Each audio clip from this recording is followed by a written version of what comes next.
بسم اللہ الرحمن الرحیم۔ السلام علیکم ورحمۃ اللہ۔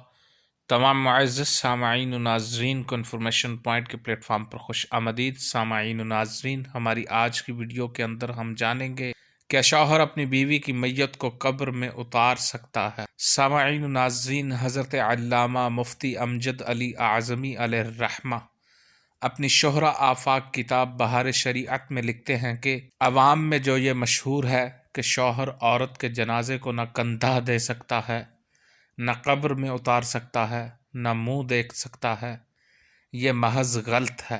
صرف نہلانے اور اس کے بدن کو بلا حائل ہاتھ لگانے کی ممانعت ہے۔ اس لیے کسی عورت کے انتقال کے بعد شوہر کے لیے اس کے چہرے کو دیکھنا، جنازے کو کندھا دینا اور قبر میں اتارنا جائز ہے۔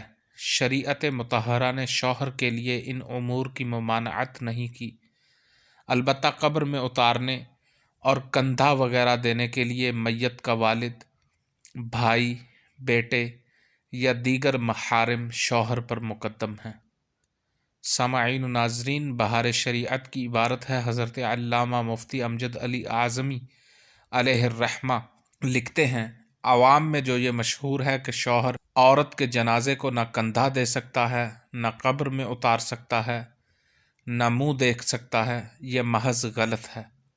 صرف نہلانے اور اس کے بدن کو بلا حائل ہاتھ لگانے کی ممانعت ہے، یعنی شوہر اپنی عورت کے جنازے کو کندھا بھی دے سکتا ہے، قبر میں بھی اتار سکتا ہے اور اس کا چہرہ بھی دیکھ سکتا ہے بعد از انتقال، البتہ نہلا نہیں سکتا، غسل نہیں دے سکتا اور اس کے بدن کو، اس کے جسم کو بلا حائل ہاتھ لگانے کی ممانعت ہے۔